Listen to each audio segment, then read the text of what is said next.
I'm sorry, Deb. Pasensya ka na. Ako, sir. Wala yun.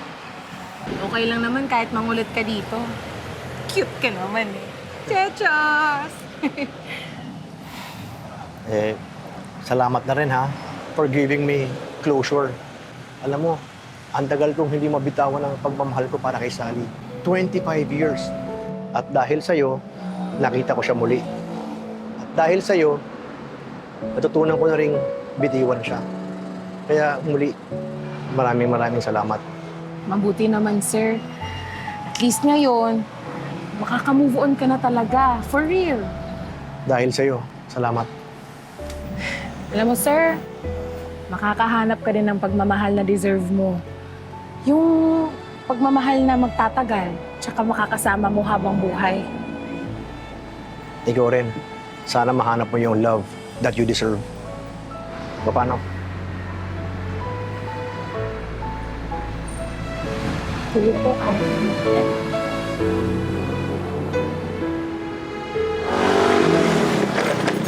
Deb! Deb, sandali lang. Kenji! Deb. Gusto ko lang humingi ng sorry sa lahat ng panggugulong na gawa ko dito. Hindi ko talaga alam kasi yung mga nangyari. Ano ka ba? No need to apologize. I brought this upon myself. Ha? Hindi ko sabihin eh. Ako nga dapat mag-sorry sa'yo eh. Kasi kung ano-ano ng paraan ng ginawa ko para lang magpapansin sa'yo. Ayun, nagmukha tuloy akong desperada. Pero wag kang mag-alala.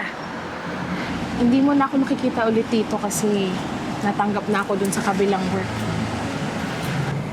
Ganun? Saan naman? Bakit gusto mo ba malaman? Siyempre, para makita pa kita. Huh? Alam mo, nung dinate ko si Sally, alam mo, wala naman talaga akong interes sa kanya. Kasi, ikaw yung gusto ko. Nung high school pa lang, gustong-gusto na kita. Nahihirapan lang ako lumapit sa'yo kasi parang ang strong mo. Tsaka, na-intimidate talaga ako sa'yo. Talaga ba? Oo. Kaya nga ako punta ng punta dito sa shop niya eh. Para pagpanin sa'yo. Naku, ngayon mo lang sinabi.